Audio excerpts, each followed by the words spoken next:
My name is Emily, and I'm about to tell you how 3 empty chairs at my wedding revealed the truth about my family in a way I never could have prepared for.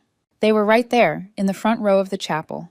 3 chairs with satin ribbons tied carefully across the backs, each holding a white card with names written in elegant calligraphy: Mom, Dad, Rachel. My entire family, condensed into 3 empty seats. They sat there like wounds made visible, the kind you can't cover up no matter how much lace or candlelight surrounds them. You might wonder why I saved those seats if I already knew they weren't coming. That's the cruelest part. Hope doesn't die easily, even when every past disappointment should have taught me better. The truth is, I didn't know the full story then. I only knew the excuses. Excuses I'd been fed a week before my wedding day. Excuses that sounded paper thin even as my mother spoke them.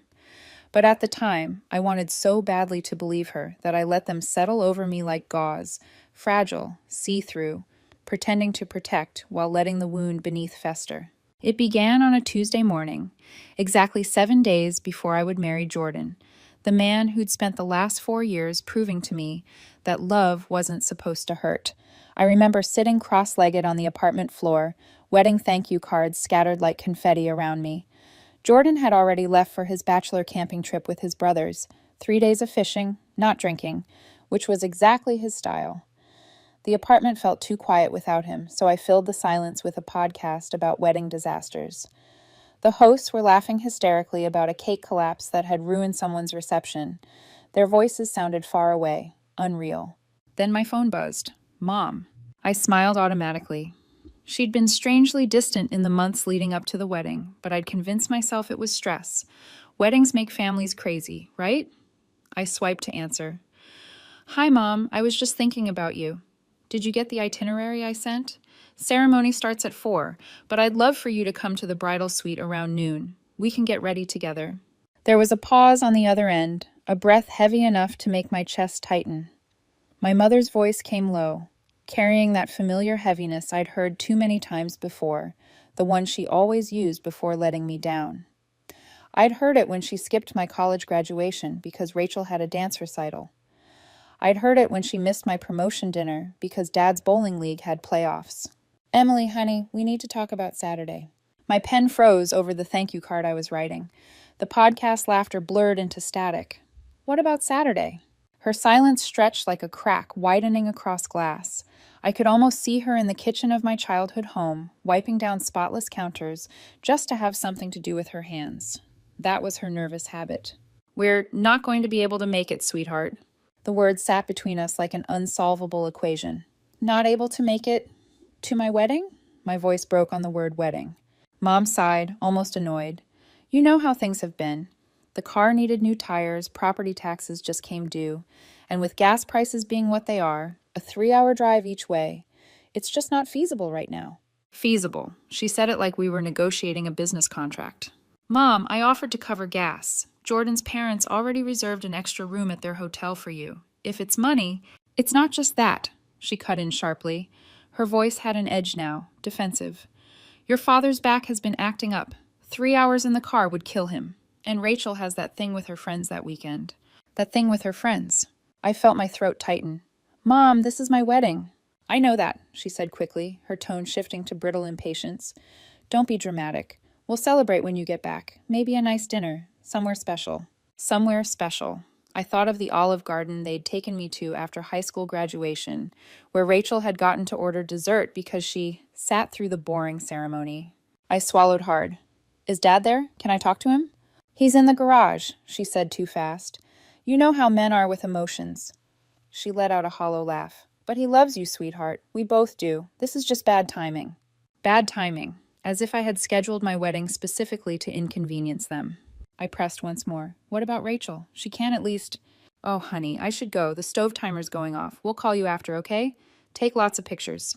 And just like that, she hung up. I sat there staring at my phone, the thank you card half written in my lap. Thank you so much for the beautiful serving dish. Jordan and I can't wait to... Can't wait to what? Host family dinners where my family never showed up? I tried Dad's cell. Straight to voicemail. I texted Rachel, fingers trembling. Mom says you guys can't make it. Please tell me this isn't real. Her response came 3 hours later. Sorry, sis. Money's tight for everyone right now. Hope it's beautiful. 2 hearts. A heart emoji instead of showing up. That night, I sank into the bathtub and stayed there until the water went cold. Every memory replayed in my mind. How Mom had seemed excited about flowers at first. How Dad once promised to dance with me at my wedding. How Rachel had teased me about my dress. All of it had slowly cooled, like someone dimming a light switch, until only shadows were left. Jordan called from the campsite. His voice crackled through bad reception. "How's my almost wife doing?"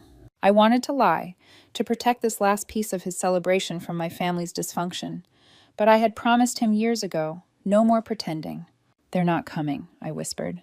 The silence was so long I thought the call had dropped. Finally he spoke, careful, steady. "Your parents? Any of them?"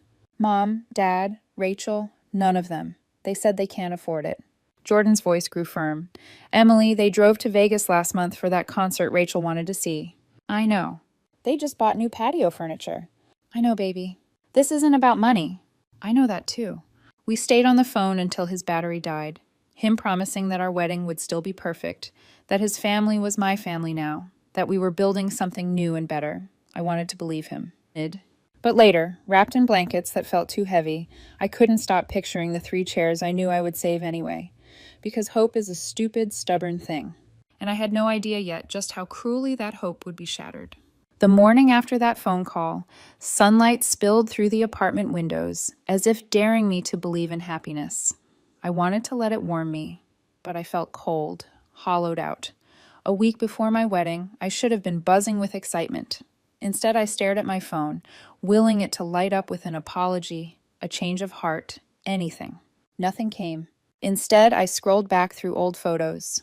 There was Christmas 3 years ago, all of us in matching sweaters Mom had insisted on. Dad's arm slung across my shoulders at my college graduation party. He hadn't come to the ceremony, but at least he'd made it to the party after. Rachel and I at the beach the summer before high school, building sandcastles, whispering about futures that felt limitless. In those photos, we looked like a family. Smiles frozen in time. Proof that once upon a time, they knew how to show up. But now, on the cusp of my new beginning, I couldn't stop hearing my mother's voice.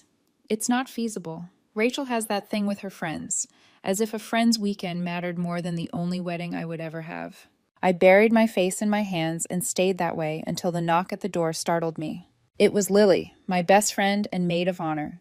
She bustled inside with iced coffees, bagel, and her irreverent humor that always carried me when I was sinking. "Okay, bride-to-be, on a scale of 1 to Brittany 2007, how close are we to shaving our heads?" I laughed despite myself. Somewhere around eyeliner smudged Brittany. "That bad?" She set the coffee on the table, narrowing her eyes. "Tell me." "They're not coming," I said. My voice cracked on the word, raw from overuse the night before. Lily froze. "None of them?" I shook my head. Gas prices, Dad's back, Rachel's plans, excuses stacked like poker chips. Her face hardened, the way it always did when she went into protective mode. "Emily, you don't deserve this." I knew that, but knowing doesn't make it hurt less. That evening, Jordan called again from the campsite. "How's my almost wife?" I forced brightness into my voice, over-caffeinated, mildly homicidal. He chuckled, but then his tone softened. "Emily, listen to me. They've been making excuses your whole life. This isn't new. It's just clearer now." I thought maybe for my wedding." My throat closed around the words. "I know," he said gently, "but you're not walking down that aisle alone. My family will be there, and me, always me." His certainty steadied me, even as doubt gnawed at the edges. The next few days blurred into a haze of fittings, lists, and final details. Jordan's family swept me into their orbit with an ease that felt foreign. His mother, Patricia, insisted on teaching me their family's traditional wedding bread recipe. Flour dusted my hair as his sisters argued over who would fix my veil if it slipped. His father teased me like I was already his daughter. It should have been enough. In some ways it was more than I'd ever had, but every kindness felt like a spotlight on what was missing. One evening, while helping Patricia braid dough, I found myself confessing what I hadn't said aloud to anyone else. It feels like I'm always the extra. The one people tolerate, not the one they choose. Patricia wiped her hands on a towel and studied me with steady eyes. "Let me tell you something, Emily. Family isn't who shares your blood. It's who shows up. You're marrying into a family that shows up. Don't forget that." Her words lodged somewhere deep, but the ache remained. By Friday night, the eve of the rehearsal, I still hadn't heard a single word from my parents or Rachel beyond Rachel's emoji-filled text. I couldn't stand the silence anymore. At midnight, I dialed my mother again. She answered groggily. "Emily, what's wrong?" "Nothing's okay," I said. The words tumbled out with a desperation that surprised me. "I'm getting married tomorrow and my family won't be there. Please, I'll pay for everything, gas, hotel, food. I'll never ask for anything again. Just be there." The line went quiet, except for the ticking of their grandfather clock in the background. I could hear Dad snoring faintly. Finally, Mom sighed. "We can't, Emily. Try to understand." "I'm trying," I whispered. "I've been trying my whole life." She hung up first. I stared at my reflection in the dark window, my own face blurred by tears. I didn't recognize the woman looking back. She was softer, more fragile than the girl who'd survived years of being overlooked. But she was also stronger, because tomorrow she would still walk down that aisle, even if she walked alone. And yet, somewhere in the back of my mind, a shadow whispered that it wasn't money or timing or back pain keeping them away. Something deeper was brewing, something I hadn't yet seen. I had no idea how right I was. Great, let's keep the momentum. The morning of my wedding dawned crisp and golden, one of those perfect October days where the air tastes faintly of apple cider. It should have felt like the happiest day of my life, but I woke with a pit in my stomach. Tradition meant Jordan spent the night at his brother's place, leaving me in our apartment that suddenly felt cavernous without him. At 7, Lily arrived, her arms full of coffee, bagels, and determination. She swept me into motion like a storm, curling irons plugged in, playlists blasting, champagne poured into orange juice. "Today's about joy," she said firmly, catching my eyes in the mirror as she pinned back my hair. "Nothing else, Emily, just joy." I nodded, blinking back tears before they could ruin the work the makeup artist hadn't even started yet. By noon, Jordan's sisters arrived, arms linked, arguing good-naturedly over who would hold my bouquet when I got tired, who would fix my veil if it shifted. Patricia, his mother, fastened my grandmother's pearls around my neck, the one heirloom that had skipped my parents and gone straight from my father's mother to me, as if she'd known I would need something that was truly mine. "You look like royalty," Patricia whispered, her eyes shining. For a moment, I almost believed it. The hours blurred in a haze of laughter, clinking glasses, last-minute lipstick touch-ups. At 3:45, the chapel doors loomed before me. Jordan's Uncle Tom, sturdy and kind with laugh lines carved deep into his face, offered me his arm. He wasn't my father, but in that moment, he steadied me all the same. "You're radiant," he said, voice thick with emotion. "Jordan's the luckiest man alive." I managed a shaky smile. "Thank you." The music swelled, the doors opened. 200 faces turned as one. And there they were. The 3 chairs in the front row, left side, ribbons tied perfectly, place cards unmarred. Mom, Dad, Rachel. Each empty seat seemed to breathe, to pulse, to accuse. They sat in silent judgment, reminding me with every step that I wasn't worth the drive. But then my eyes found Jordan. He stood at the altar, already crying, his hand pressed over his heart like he was physically holding it together. His brother whispered something teasing, but Jordan never looked away from me. The world narrowed until there was only him. Step by step, Tom guided me forward. Each movement was a choice. To walk toward love instead of away from loss. To claim something that was mine, even if those who should have loved me most had abandoned me. When we reached the altar, Tom kissed my cheek and placed my hand in Jordan's. His palm was warm, solid, steady. "You came," Jordan whispered through tears, his voice breaking. "Just for me." "Where else would I be?" I managed. The ceremony blurred into a mix of laughter and tears. Jordan's vows made everyone cry. Mine made them laugh, then cry again. When the officiant said, "You may kiss the bride," Jordan dipped me like we were in an old movie. The chapel erupted in cheers so loud they echoed in the rafters. We were married. Despite everything, we were married. The reception followed in a whirl of music and light. Toasts rang out. Jordan's brother told embarrassing stories. His father led a traditional Estonian folk dance that had everyone tripping over their feet. His sisters raised glasses of champagne until they cried with joy. Everywhere I turned, I was surrounded by warmth. Laughter pressed in from all sides. People hugged me, congratulated me, told me I looked beautiful. And still, every kindness seemed to throw those empty chairs into sharper relief. I slipped away for a moment, standing at the edge of the dance floor, staring across the room at those ribbons. For a heartbeat, I imagined what it would have been like if they had been filled. My mother dabbing her eyes, my father nodding proudly, Rachel clapping too loudly, teasing me after about crying. But the vision dissolved like smoke. The chairs remained empty, untouched, waiting for ghosts who had chosen not to come. Jordan found me, sliding an arm around my waist. "Hey," he murmured. "You okay?" I forced a smile. "I am now." He kissed my temple, his presence wrapping around me like armor. "This is our day. No one can take it from us." And yet, as the night deepened and the music pulsed, I couldn't shake the feeling that the absence of those 3 chairs wasn't the end of the story. Somewhere deep inside, I knew this was only the beginning. The reception was in full swing when it happened. The cake had just been wheeled out, white frosting gleaming beneath strings of fairy lights. I laughed as Jordan smeared a bit across my nose before kissing it away, the crowd roaring with delight. For a fleeting moment, I felt whole. Then Lily's hand touched my arm, light but trembling. "Emily," her voice was strange, too careful. I turned, still holding the cake knife, laughter lingering in my throat. "What?" She hesitated, glancing toward Jordan, who was busy dancing with his grandmother. Then she slipped a phone into my frosting sticky hands. "You need to see this before anyone else mentions it." I frowned, the glow of the screen blurring as my heart picked up speed. It was a Facebook post.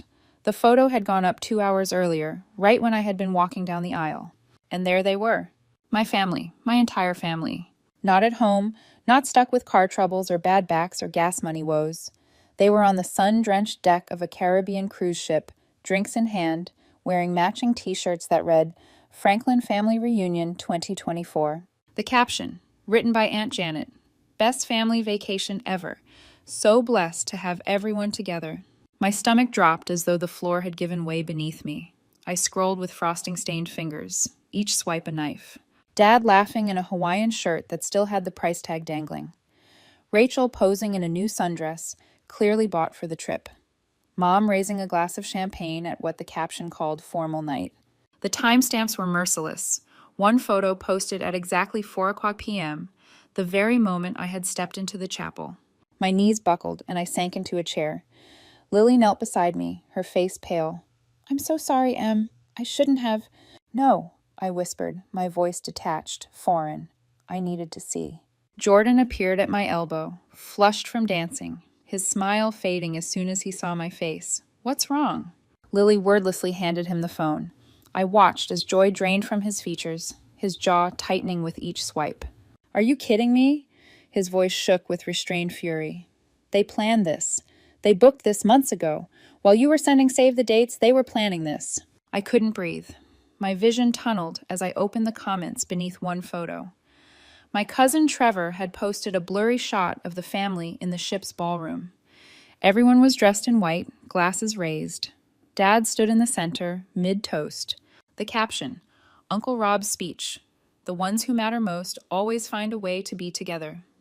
Glad we skipped the drama for this one. Skipped the drama. My wedding, my marriage, was the drama. The phone slipped from my hands. It would have shattered on the floor if Jordan hadn't caught it. He turned to me, eyes blazing. "Emily, listen to me. This isn't you. This is them. This is who they've always been." But I wasn't listening. Not really. I was seeing. Seeing every smile in those photos, every sparkle in their eyes. None of them looked guilty. None of them looked conflicted. They were happy. Genuinely happy. Without me. The reception music carried on downstairs, muffled through the walls of the bridal suite. Laughter. Clinking glasses. My wedding happening without me, just as their cruise was happening without me. I sat on the carpet in my wedding dress, scrolling through every tagged photo with the dedication of a detective at a crime scene. Rachel's sundress.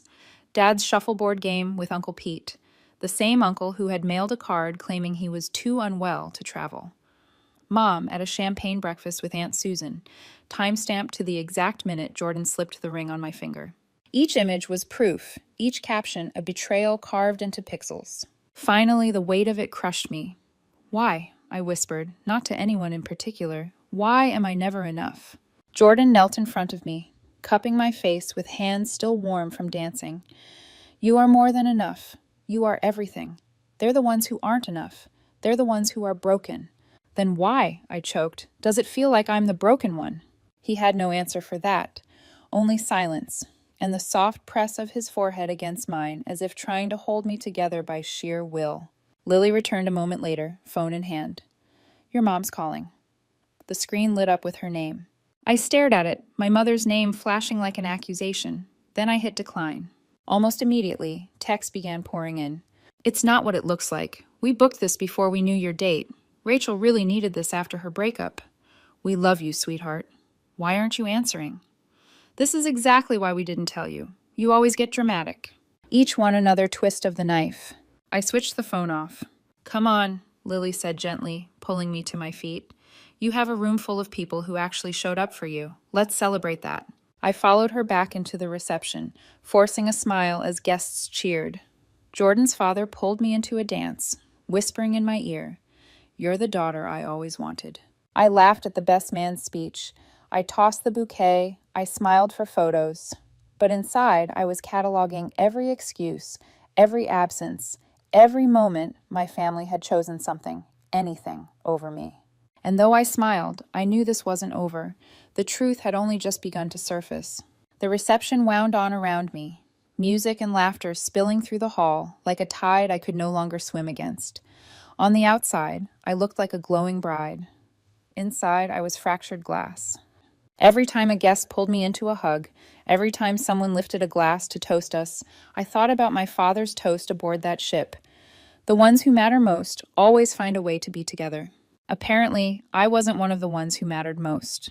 I slipped into the bridal suite again, closing the door against the noise. My dress rustled as I sank to the floor, bouquet discarded beside me. I thought I might finally cry, but no tears came. Just numbness, heavy and unrelenting. Jordan found me minutes later. He didn't knock, just came in quietly, bringing with him a piece of our wedding cake balanced on a small plate. You should eat something, he said gently. I can't. My voice sounded hollow, detached. He sat beside me, setting the cake down between us. I want to drive to that port and throw every single one of them overboard. International waters. We'd probably get away with it. A shaky laugh escaped me. Don't tempt me. He kissed my temple. What do you need, Emily? Tell me. I swallowed hard, staring at the carpet. I need to understand why I wasn't enough, why I've never been enough. His hand tightened over mine. Hey, don't do that. Don't twist their cruelty into your failing. You're more than enough. You're everything. They're the ones who aren't enough for you. Then why does it hurt like I'm the broken one? I whispered. He didn't answer. Maybe there was no answer. A knock startled us. Lily slipped in, holding my phone like it might explode. Your mom's calling again, nonstop. She must have seen that people saw the posts. The screen flashed with her name, Mom. I stared at it for a long moment. Then I pressed decline. Not this time, I said flatly. The phone buzzed immediately with text. It's not what it looks like. We booked this before your date. You know that. Rachel needed this trip for her mental health. Emily, you're being dramatic again. You always do this. I turned the phone off. My thumb didn't even tremble. Come on, Lily urged, extending her hand. You've got a room full of people who actually showed up for you. Let's celebrate them. And so I did. I returned to the dance floor. I laughed at the best man's ridiculous impersonation of Jordan. I posed for photos, bouquet already in the hands of Jordan's cousin. I danced with his father, who leaned down and whispered, You're the daughter I always wanted. The words cracked something inside me. Not pain this time, but relief. To be wanted, even by someone not bound by blood, felt like a balm.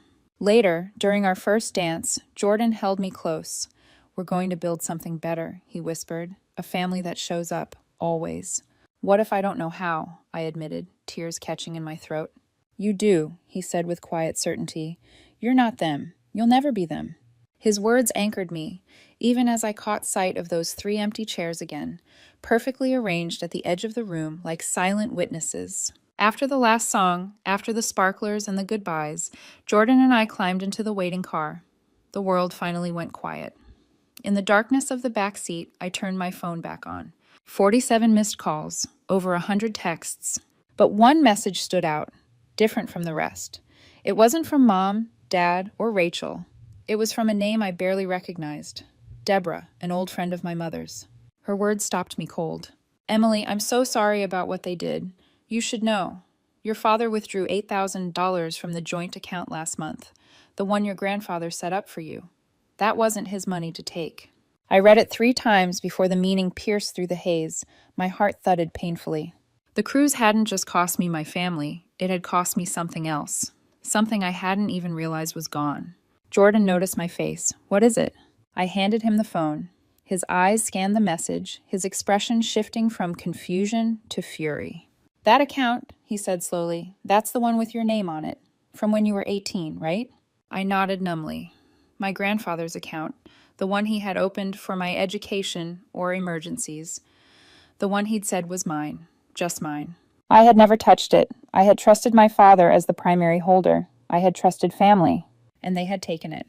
On our wedding night, as I sat in the back of that car in a dress that still smelled of roses and champagne, I realized the truth. The betrayal wasn't just emotional. It was financial, it was deliberate, and it had been happening far longer than I knew. The 3 empty chairs were only the beginning. By the time we reached our hotel suite that night, my wedding dress felt like a costume for a role I no longer believed in. The room smelled faintly of roses and vanilla from the arrangements Jordan's sisters had insisted on placing earlier. It should have been romantic. Instead, I was staring at my phone, rereading Deborah's message until the words carved themselves into my brain. Your father withdrew $8,000 from the joint account last month, the one your grandfather set up for you. My grandfather's account. Jordan paced the room, his bow tie hanging loose around his neck, his suit jacket discarded on a chair. Emily, this isn't just disappointing. This is theft. He stole from you. I sank onto the edge of the bed, still in my dress, veil tossed carelessly onto the nightstand. I don't even know if the account still exists. Grandpa set it up when I turned 18. Dad said he'd handle the paperwork since I was a minor when it started. I never touched it. I honestly forgot about it after Grandpa died. Jordan grabbed his laptop, flipping it open with determination. Then let's find out. Tonight. Jordan, it's our wedding night, my voice cracked. We're supposed to be... What? Toasting to forever? Making love in some candlelit haze? Emily, they drained your inheritance to pay for a cruise they skipped your wedding for. They don't get to steal our night, too. His voice softened. Besides, the sooner we know, the sooner we can fight back. He was right. I swallowed hard and gave him my social security number, my childhood bank details, everything I could remember. My hands shook as I typed, resetting a password I hadn't used in years. The account existed. My name appeared on the screen. Secondary holder, but it was still there. Balance, 2-3. I blinked. Surely that was a mistake. Grandpa had been saving for me my entire life. He had whispered once when I was little that it was for college or a wedding, or when life knocks you down. He'd always been careful, deliberate. Jordan leaned over my shoulder. Scroll back, check the history. I clicked, and the transaction log bloomed like a map of betrayal. 3 years ago, starting balance $47,000. My breath hitched. I hadn't known. Then came the withdrawals, each line a knife. 3 $500, noted as living room renovation. The same month, Mom bragged about her new furniture. $5,000, 6 months ago. Rachel's new car. She'd gushed about it online, thanking Mom and Dad for helping her get on the road. $8,000, just last month. The cruise. On and on, transaction after transaction, all authorized by Dad, all draining away what Grandpa had carefully built for me. I pressed a hand to my mouth. Oh my God. Jordan's hand squeezed my shoulder. Emily, this is fraud. Your name is on this account. You never authorized any of it. This is illegal. I shook my head, numb. But it's my dad. Jordan crouched in front of me, eyes burning. And if it was anyone else, you'd already be calling the police. Family doesn't change the crime. The laptop screen glowed, harsh against the dim hotel room. Each withdrawal taunted me, proof of years of deception. I thought, my voice faltered, I thought maybe they didn't come to the wedding because I wasn't important enough. But this means it was never about me. It was about money. It was always about money. Jordan stood, pacing again. We need help. Megan from law school handles cases like this. She'll know what to do. Jordan, we can't call a lawyer on our wedding night. He met my eyes. Watch me. Minutes later, Megan's calm, no-nonsense voice filled the room over speakerphone. Emily, first thing, can you access the account online? Yes, I whispered. Then you need to screenshot everything, every transaction, every balance. Save it to multiple places. Monday morning, file a police report. Then we freeze the account and issue a notice of dispute. A police report against my father? Megan's voice was steady. Emily, I know this is painful, but the law doesn't care that he's your father. What he did is theft. Grandfather or not, executor or not. Your name is on the account. That money was yours. I felt like the floor had tilted. Just hours earlier, I'd walked down an aisle imagining a future where I could finally stop fighting for love. Now I was staring at a screen that proved my family had stolen not just my joy, but my security. Jordan rubbed my back as I fought to breathe. There's something else, Megan. If her grandfather set this aside for Emily, wouldn't there be documentation, a will or trust? Possibly, she said. Emily, do you have any of your grandfather's papers? A memory surfaced, a box beneath our bed, given to me by Grandma after Grandpa's funeral. For when you need him, she'd said. I'd never opened it. Yes, I whispered, at home. Good, bring it Monday, we'll go from there. After we hung up, silence filled the room again. My dress crinkled as I sank back onto the bed, staring at the glow of the screen. The most recent transaction mocked me. $67 for a ship Wi-Fi package. They had used my inheritance, the money my grandfather left to protect me, to buy internet so they could post photos of their cruise during my wedding. I closed the laptop with shaking hands. I want to do it, I said. File the report. Freeze the account. All of it. Are you sure? Jordan asked quietly. There's no going back from this. There's no going back anyway, I whispered. I reached for my phone. It had exploded with notifications. Texts, voicemails, Facebook posts. Rachel had already begun spinning a narrative online. Emily's always been dramatic. She's jealous. This vacation was for our mental health. My mother chimed in. We planned this a year ago. Emily chose her wedding date knowing we had plans. A bold lie. I had saved the date 8 months ago, and she had helped pick it. The comments were piling up, half believing, half condemning. I stared at the screen, then began to type. A Facebook post. Short, sharp, final. Thank you to everyone who celebrated with us today. To those who couldn't make it, we missed you. To those who chose not to come, your absence was a gift. It showed me who my real family is. P.S. If you're wondering about the empty chairs, check the cruise tags from today. Sometimes people show you exactly who they are. Believe them. Jordan read over my shoulder. You sure? I hit post. I wasn't just sure, I was done. Monday morning arrived with a sharp clarity that felt unfair. The sky was cloudless, the kind of blue that usually promised good things. I wasn't sure if I believed in good things anymore. Jordan and I drove in silence to Robert Harrison's office, the lawyer who had handled my grandfather's estate. I had spoken to him briefly the night before, his voice clipped but urgent. We need to meet as soon as possible, he had said. Bring your husband. Bring the box. The box. It sat on my lap as we drove, heavier than its size should have allowed. My grandmother had pressed it into my hands after Grandpa's funeral 2 years earlier. For when you need him, she had whispered. At the time, I couldn't bear to open it. Now, it felt like it might hold the last truth I could trust. Robert Harrison's office was all dark wood and old leather, the kind of room where history seemed to settle into the walls. He was silver-haired, sharp-eyed, and wore a 3-piece suit like armor, but when he looked at me, his expression softened. Emily, he said, shaking my hand with surprising warmth, your grandfather talked about you constantly. You were his pride and joy. The words almost undid me.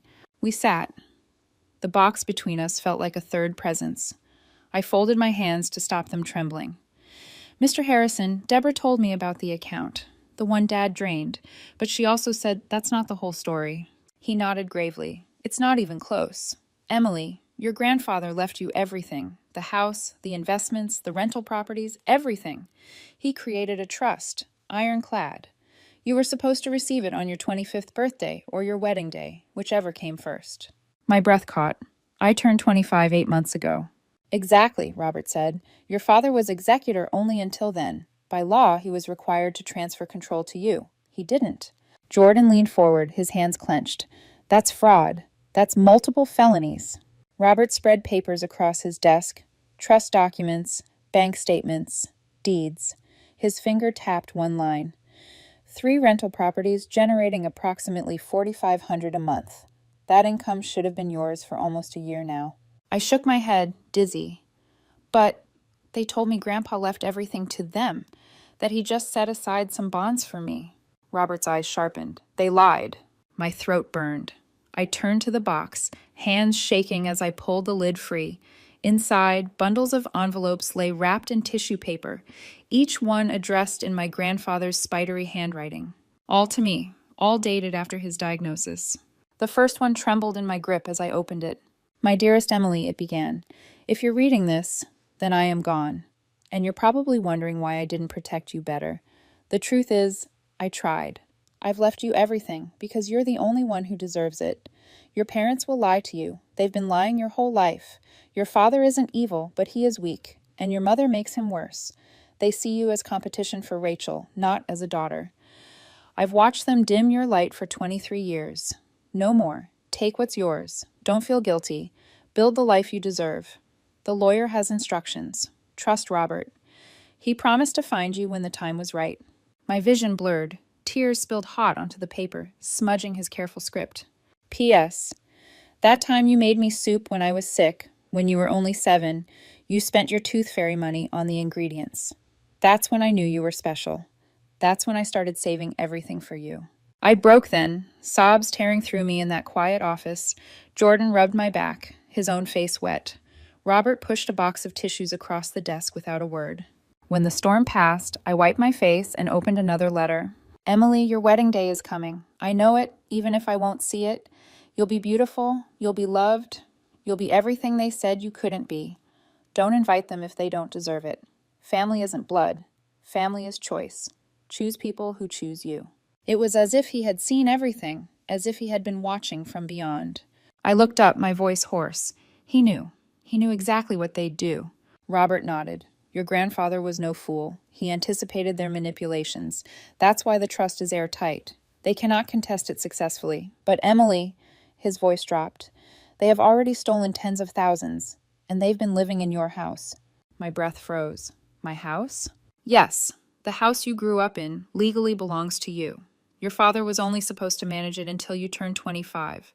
Instead, he and your mother have been living there rent-free, renovating with your money. The pool, the kitchen, the basement, paid for with funds from your accounts.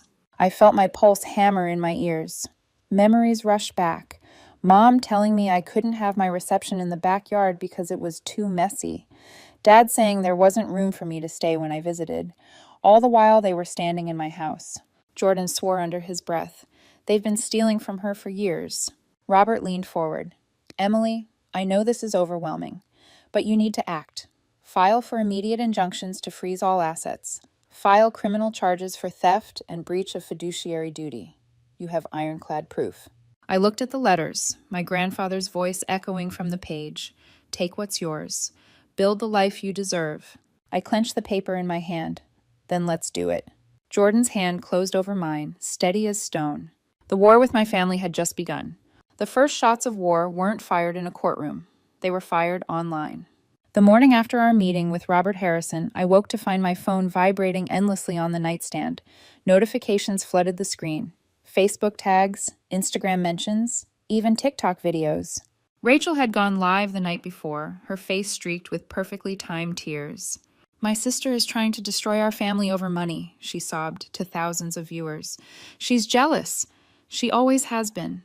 Jealous that Grandpa loved me more. Jealous that Mom and Dad cared about me. Jealous that I'm the one who made something of myself. Now she's suing our parents, for taking care of family expenses. What kind of person does that?" The comments poured in, some sympathetic, some skeptical. But then someone unearthed my grandfather's will, public record, posted it side by side with Rachel's claims. It mentioned her exactly once, leaving her his old golf clubs. Everything else, every account, every property, every asset, was mine. The internet erupted. "Girl, he left you some sticks. Don't lie about a dead man's love. She missed her sister's wedding for a cruise and now she's crying online. Classic. Emily deserves every penny. Good for her for standing up." Rachel deleted the live, but it was too late. The screenshots multiplied faster than she could scrub them. By afternoon, Dad had joined the fray. At his church prayer group, he begged for prayers for my troubled daughter who chose money over family. Someone recorded it. Within hours, the video was circulating online. In it, his voice cracked with feigned sorrow. She's always been dramatic, always difficult. We gave her everything, and this is how she repays us, dragging her own parents to court. But comments told a different story. Didn't y'all miss her wedding for a vacation? Pastor, maybe pray for yourself. You're stealing from your kid. This family seems toxic as hell. Every attempt they made to paint me as selfish only highlighted their cruelty. But the internet's opinion wasn't what mattered. What mattered was the law. Robert and Megan filed injunctions to freeze all accounts. Court papers were served to my parents within 48 hours. The sheriff knocked on their door while Rachel live-streamed in the background, her voice shrill. See? She's destroying us. She's heartless. Jordan watched the video with clenched fists. She's not heartless. She's just not letting you bleed her dry anymore. The legal process moved faster than I expected. My parents were required to provide a full accounting of every penny they had taken. Robert's voice was calm but firm when he explained the stakes. If they can't prove these were legitimate expenses authorized by you, Emily, the court will classify it as theft. Meanwhile, Jordan and I began receiving threats. Some anonymous, some from cousins. You'll regret this. Family is family. You don't sue your own. Rachel says you're unstable. Maybe the judge will see that too. I stopped answering unknown numbers. Jordan insisted on walking me to and from work. At night, I double-checked the locks. Then came the breaking point. It was a Wednesday evening. Jordan and I had just sat down to dinner when the pounding on the door started. Heavy, desperate. We froze. When we opened it, police officers stood there with grim expressions. Behind them, in the back of a squad car, sat my father. Drunk, his face red, his hands cuffed. Mrs. Peters? One officer asked. We've arrested your father attempting to break into your apartment. Your neighbor reported him. We have doorbell camera footage of him trying to force the lock with a credit card. My breath caught. Oh my God. We need to ask, do you want to press charges? Through the car window, Dad's eyes met mine. There was no apology in them, only anger. His thumbs moved furiously over a phone, even in cuffs, probably texting Rachel to spin this too. Jordan stepped forward. Yes, we'll press charges. The officer nodded. Mom appeared on the sidewalk then, screaming at the police, her voice raw. How could you do this to your own father? He raised you. He gave you life. I found my voice, cold and steady. No, you raised Rachel. You tolerated me, and you stole from me every chance you got. Her mouth opened, but no words came. The officers drove Dad away. The flashing lights faded into the night. I stood on the curb, shaking, realizing what this meant. This wasn't just lawsuits or online drama anymore. This was real, criminal. My father in a squad car. My mother shrieking in the street. My sister filming for her followers. Jordan wrapped his arm around me. They've made their choice. Now you make yours. Do you keep letting them rewrite the story, or do you claim the truth? I looked up at him, my decision crystallizing. No more hiding. No more silence. We fight. For the first time, I wasn't just reacting to their betrayals. I was going to war. The days after my father's arrest felt like living inside a hurricane. Papers to sign, hearings to attend, endless phone calls with Robert and Megan. Every signature was a blade cutting away the ropes that had bound me to my family for 26 years. The civil case moved swiftly. With the evidence laid bare, the account statements, the trust documents, the will, the video of Dad trying to break into my apartment, the judge ruled in my favor. The house was legally mine. The rental properties were mine. The accounts, frozen, were to be restored under my name. I should have felt triumphant. Instead, I felt hollow. Because every legal victory came with another revelation. When we finally stepped into the old house, the one I'd grown up in, the one my parents had claimed as theirs, I half expected to feel a rush of belonging. Instead, it smelled foreign, like paint and chlorine. The renovations gleamed. A new kitchen, a pool in the backyard, a finished basement where Rachel had been living rent-free. All of it paid for with my inheritance. I wandered through the rooms, numb. My childhood bedroom was exactly as I'd left it at 18, not preserved with love, but abandoned, dust gathering on the furniture, forgotten. Rachel's room, by contrast, had been remodeled 3 times over. A queen bed with a tufted headboard, walls painted in soft lavender, shelves lined with expensive perfumes. In the basement, I found boxes stacked against the wall. At first, I thought they were Rachel's, but when I opened them, I saw my own handwriting. My middle school diaries, my report cards, artwork I had thought long lost, and photos, dozens of them. But something was wrong. Each one had been carefully cut, my image sliced out, leaving gaps in family portraits. Christmas, birthdays, vacations, all with me erased. Jordan stared at the pile, horror in his eyes. "This is creepy." "No," I said slowly, realization dawning like a dark sun.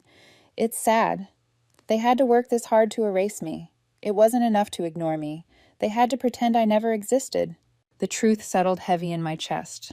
I couldn't live here, not in a house that had swallowed my childhood whole and spit me out like I was nothing. So I made a decision. 2 weeks later, I invited them all back. Not my parents, or Rachel, of course. The court had barred them from the property. But the aunts, uncles, cousins who had chosen the cruise over my wedding, who had posted photos while I walked down the aisle, they came. Of course they came. Curiosity was stronger than shame. The backyard was full. The same backyard where Mom once told me I couldn't host my reception because it was too messy.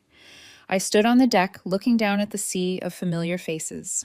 "I asked you here to tell you the truth," I began, my voice carrying over the hum of whispers. "Grandpa left me everything. Because he saw what you all saw and ignored. He saw the favoritism, the neglect, the abuse, and he tried to fix it the only way he could, by making sure I had a way out." Aunt Janet tried to interrupt. "Emily, we didn't know." "You knew," I cut her off coldly. "You were on the cruise. You posted photos during my wedding ceremony. You knew." Silence fell. "I'm selling this house," I continued. "The money will go into a trust for my future children, and they will never know any of you. They will never sit in empty chairs wondering why Grandma or Auntie didn't show up. They will never be erased from photos. They will never be told they're too dramatic when they ask to be loved." Uncle Pete stepped forward, his voice desperate. "You can't cut us all off. We're family." "No," I said, steady and unflinching. "You're relatives. Family shows up. Family doesn't steal. Family doesn't lie. Family doesn't choose a cruise over a wedding." I pulled a stack of papers from my folder. "These are cease and desist orders. If any of you contact me, my husband, or our future children, we'll pursue harassment charges. This is goodbye." Some cried, some yelled, some left in angry silence. But one person stayed behind. My cousin Mia, 17 years old, Rachel's favorite shadow. She lingered at the edge of the deck, her eyes wide and trembling.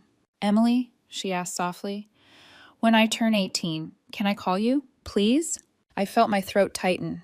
I stepped down and pulled her into a hug. Always. When she left, I stood alone in the yard, the grass damp beneath my shoes. For the first time, I wasn't waiting for anyone to show up. I was the one leaving, and I wasn't coming back. The house sold in less than 2 weeks. A young couple with 3 children and a golden retriever made a cash offer above asking. The day they moved in, I drove past slowly. The siding had already been painted yellow. A swing set rose in the backyard, and bikes littered the lawn I had once mowed while Rachel sunbathed. It no longer looked like the house where I'd been overlooked and erased. It looked like a home. I didn't mourn leaving it behind.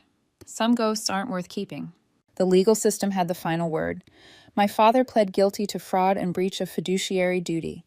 18 months probation, mandatory restitution. My mother, complicit but less directly tied, was sentenced to community service. Rachel wasn't charged, but the internet had already branded her. That video of her insisting Grandpa loved her more than me became a meme shared millions of times. Last I heard, she'd taken a job at a call center 2 towns over. They had all lost more than money. They had lost the story they'd spent decades spinning. And me? I gained something far greater than cash or property. On our first anniversary, Jordan surprised me with a trip to the courthouse. Not for another case, but for a vow renewal. Just us, the judge, and his secretary as witness. "I want to marry you again," Jordan said, his eyes shining. "Now that you know who you really are. Now that you're free." I cried through the 5-minute ceremony. That night, we celebrated with his family, my family now. Patricia baked a cake. His father gave a toast. To Emily, who showed us all what strength looks like. Later, on our apartment balcony, I opened one last letter from Grandpa's box. The one marked, "Open when you're happy." "My dearest Emily," it read, "if you're holding this, you've made it.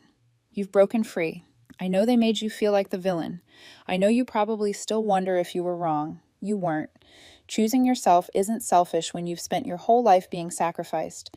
Taking what's yours isn't theft when it was stolen first. Be happy, my dear one. Be so magnificently happy that it makes everyone who hurt you realize what they lost. More importantly, be happy because you deserve it. You always have. All my love, Grandpa. At the bottom, a note. P.S. That husband of yours, thank him for me, for seeing your worth when your family couldn't.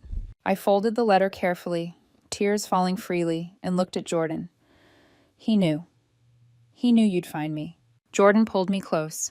He's here, Emily, in every choice you make to love yourself, in every boundary you set, in every moment you choose joy over guilt. 2 years later, when our daughter was born, we named her Grace, after Grandpa's mother, a woman I'd learned had also been the black sheep, the one who chose herself when her family tried to erase her. When the birth announcement made the local paper, my mother sent a card. It said nothing but Grandma. I returned it unopened. Rachel tried once, through a lawyer, asking if I'd help fund her wedding because family helps family. I mailed back a check for $50, the exact amount they had given me for mine. In the memo line I wrote, "Family helps family equally." She never cashed it. One afternoon, I drove past the old house again. Children's laughter floated through the air. A garden bloomed where the pool had once gleamed. It looked alive, loved. Exactly what Grandpa had wanted for me. Not the house itself, but the chance to create something new. That night, my phone buzzed with a text from Jordan. "Dinner at Mom's. She made the soup you love." I smiled as I typed back, "Wouldn't miss it." Because that's what family does. They show up. And now, finally, so do I.